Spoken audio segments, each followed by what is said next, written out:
It's 2 in the morning. Your dog has a perfectly good bed, maybe even an expensive one, the kind with memory foam and a washable cover that you spent 20 minutes researching online. But they're not in it. They're here, right next to you, taking up 80% of the mattress and leaving you the rest. And you've been through this before. You shift, they shift.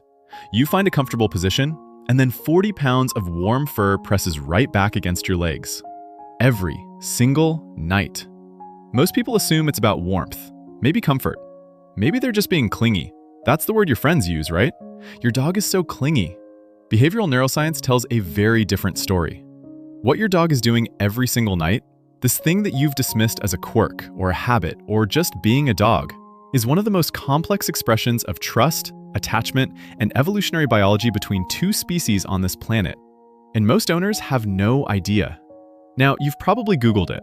Why does my dog sleep on me? The answers didn't satisfy you, because the top results gave you 5 bullet points and a stock photo of a golden retriever. The real answer isn't about your dog's behavior. It's about your biology, about what happens chemically, neurologically, evolutionarily, when two nervous systems from two completely different species spend 8 hours pressed against each other in the dark. And what researchers found when they finally measured it changed how we understand the bond between dogs and humans. Let's start with the warmth theory, because it sounds reasonable. Your dog has access to sunny spots, radiators, a couch, and probably a pile of your laundry on the floor. If warmth was all they wanted, they have options. Better options, honestly. A radiator doesn't move. A laundry pile doesn't steal the blanket back. So why do they keep choosing you? Here's the thing. Sleep is the most vulnerable state any animal can be in. Every instinct inherited from thousands of years of predator-prey dynamics screams at them to find somewhere hidden, somewhere enclosed, somewhere safe. Instead, your dog walks past every quiet corner in the house and climbs next to a human 15 times their size. That's not about temperature. That's about trust. Researchers at Evolutionary University in Budapest adapted a classic psychology experiment for dogs. It's called the Strange Situation Procedure, originally designed by Mary Ainsworth to study attachment in human infants. They put dogs through a series of separations and reunions with their owners and with strangers and measured every behavioral response. What they found was striking. 61% of dogs tested were classified as securely attached. That's almost exactly the same proportion found in human toddlers. The same proximity seeking, the same distress when separated, the same calm when reunited. Functionally identical to the bond between an infant and their mother. Your dog isn't being clingy. They're telling you you're the safest thing in their world. And every night when they choose your bed over every other option, that's not habit. That's attachment psychology at its most fundamental. A pet parent in Colorado set up a night camera. She wanted to know, does her dog actually sleep all night or just lie there? What the camera showed, every single time she shifted in her sleep, her dog lifted its head, checked, then repositioned to stay in contact. 14 times in one night. The dog wasn't sleeping beside her, it was watching beside her. Even unconscious, even in the deepest part of the night, the attachment system was running. That's not habit. That's what researchers would call proximity seeking at its most fundamental level. But here's where it gets really interesting, because this isn't just psychology, it's chemistry. In 2015, a team at Azabu University in Japan published a study in the journal Science, one of the most prestigious scientific journals on the planet. They measured oxytocin levels in 30 dog-owner pairs before and after interaction. Oxytocin, if you haven't heard the name, is the neurochemical your brain releases when you feel bonded to someone. The same molecule that floods a mother's brain when she holds her newborn for the first time. Here's what they found. When a dog gazes at their owner, and the owner gazes back, both brains release oxytocin simultaneously. Across species, not one triggering the other with a delay. Both, at the same time. And it doesn't stop there. The dog's oxytocin goes up, which makes them want to gaze more. The owner's goes up, which makes them want to engage more. More gazing, more oxytocin, more bonding. A self-reinforcing neurochemical feedback loop between two completely different species. They tested the same interaction with wolves raised by humans from birth. The loop didn't activate. At all. This co-evolved specifically between dogs and humans over thousands of years of living together. No other animal on Earth shares this with us. Now here's where it connects to sleep.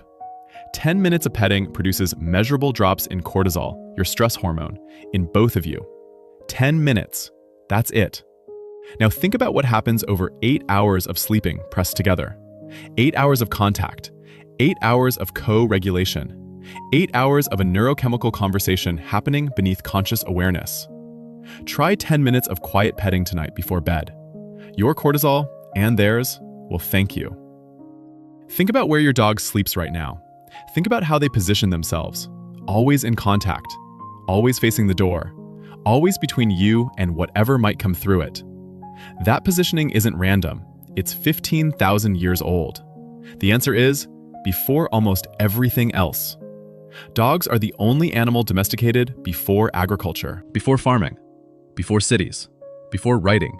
Roughly 15,000 years ago, when humans were still nomadic, still following herds, still sleeping under open skies, wolves began approaching our campfires. Not all wolves, the bold ones, the curious ones, the ones willing to trade distance for warmth and scraps. And over hundreds of generations, something changed. The friendliest wolves survived better near humans. They got more food, more shelter, more protection. And humans got something back, an early warning system, a hunting partner, a warm body pressed against theirs through the coldest nights. Generations later, they weren't wolves anymore. Geneticists discovered that domestic dogs carry unique insertions on chromosome 6, genetic code associated with extreme friendliness and human-directed contact seeking. Wolves don't carry them. No other canid on the planet does. Your dog was shaped at a molecular level to want to be near you, to sleep near you, to bond with you. But genetics is abstract. Let me show you what this looked like in practice. In Bonn-Oberkassel, Germany, archaeologists uncovered a burial site, 14,000 years old. 2 humans, 2 dogs, buried together. One of the dogs had survived canine distemper, a disease that kills most animals within 3 months. The bones showed the dog had been critically ill for over 5 weeks. 5 weeks. No medicine, no veterinary science, no antibiotics. Someone sat beside that dog through fever, through seizures, through nights when survival seemed impossible. They fed it. They kept it warm. They chose to stay. And when the dog died, they didn't leave it behind. They didn't discard it. They buried it beside their family. 14,000 years ago, this bond was already worth that much. That's not anthropomorphism, that's archaeology. Now, I want to tell you about a study that nobody talks about, because the finding seems impossible at first. Researchers at the Mayo Clinic measured the sleep quality of 40 adults and their dogs over 7 nights. Both humans and dogs wore clinical-grade sleep trackers. The objective data was clear. Dogs disrupted human sleep.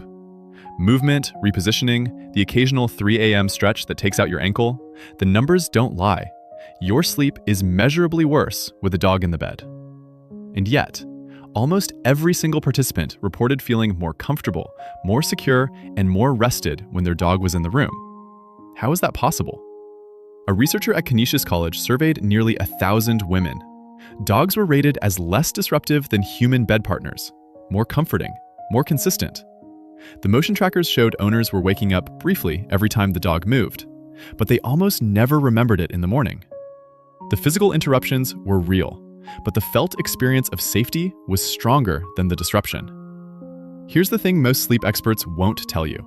We spent most of human history sleeping in groups, around fires, in shared shelters, surrounded by warmth and breathing and the presence of others. The isolated, solo bedroom is the exception, not the rule. It's barely a few centuries old. Maybe your dog isn't ruining your sleep. Maybe they're restoring something more ancient than sleep hygiene. Yes, dogs objectively disrupt sleep. The data is clear on that. Allergies are a real concern. Your partner might prefer the dog on the floor. And some veterinary behaviorists do recommend separate sleeping spaces for dogs with anxiety issues, because proximity can sometimes reinforce the very patterns you're trying to break. If you're thinking, this sounds like people just romanticizing their pets, that's a fair reaction. A lot of pet content online is sentimentalism dressed up as science. Cute clips with dramatic music and 0 citations. But here's what the Mayo Clinic data actually shows. Both things are true. Simultaneously, your sleep is disrupted, and you feel better. Those aren't contradictory findings. They're revealing something deeper about what your nervous system prioritizes. The question isn't whether co-sleeping with your dog disrupts your sleep, it's whether what you gain is worth more than what you lose. And what comes next isn't wishful thinking. It's not projection, it's not anthropomorphism. It's measurable neurochemistry. Two nervous systems syncing in the dark. That's not sentimentalism, that's biology. In 2024, a team at the University of Jyväskylä in Finland did something remarkable. They attached clinical-grade heart rate monitors to 30 dog owner pairs and measured them across 6 different conditions: resting, playing, feeding, separating, reuniting, and being with strangers. What they were measuring is called heart rate variability, HRV. It's one of the best indicators of how your autonomic nervous system is functioning. High HRV means you're relaxed, regulated, safe. Low HRV means your stress response is activated. Your body is bracing for something. Here's what they found. During every single condition measured, dogs and their owners showed correlated HRV patterns. Their nervous systems were moving in sync.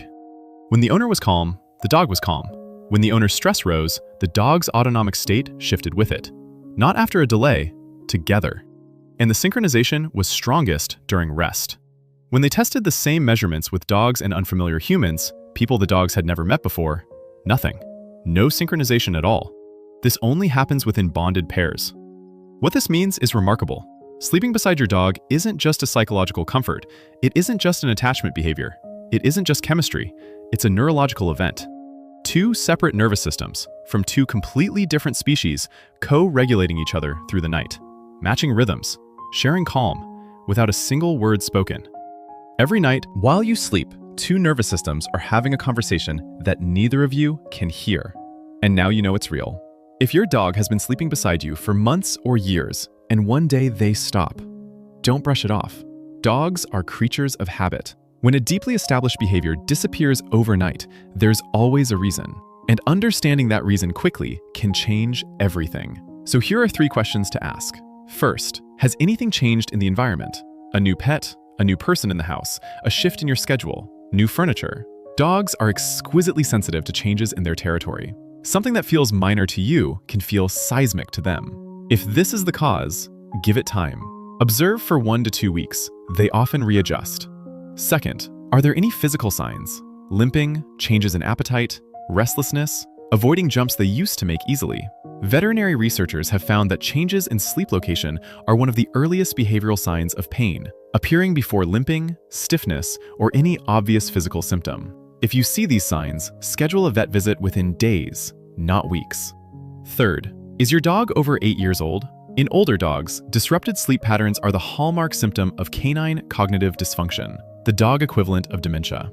It affects an estimated 35% of dogs over 8. If you notice confusion, wandering at night, or changes in recognition, ask your vet about cognitive screening. Let me show you what this looks like in practice. A 9-year-old lab named Duke had slept beside his owner every single night for 7 years. One Tuesday, he stopped. His owner noticed but assumed. Maybe the weather, maybe the new rug. A week passed. Duke stayed on the floor. Environmental change? No. Age-related? Duke was 9, prime range. Physical signs? She looked closer. He was slower on stairs. He hesitated before jumping onto anything. The vet found early-stage arthritis in both hips. Caught early enough for management, not surgery. Duke didn't stop sleeping beside her because he wanted to. He stopped because it hurt. The behavior change was the message. Your dog doesn't have language. Behavior is the only way they can tell you something is wrong. So the next time you wake up at 3 a.m. with exactly 6 inches of mattress and 80 pounds of dog pressed against your legs, remember what's actually happening. Your dog chose you. Not the couch, not the floor, not the warm patch by the radiator. You. Because 15,000 years of evolution, a neurochemical loop that no other species shares with us, an attachment system built to mirror the bond between parent and child, and 2 nervous systems syncing in the dark, all pointed at one thing. Sleeping beside you is the safest place in their world. And the science says it might be the safest place in yours too. And if you're a cat person wondering whether your cat does the same thing, that's a story for another video. But I'll give you a hint. The science is even more surprising. If this changed how you see your dog tonight, share this with someone who needs to hear it. And drop a comment. Where does your dog sleep? And if you want to understand why your dog stares at you with those eyes, That's the next video, and the science behind it is even stranger than you'd expect.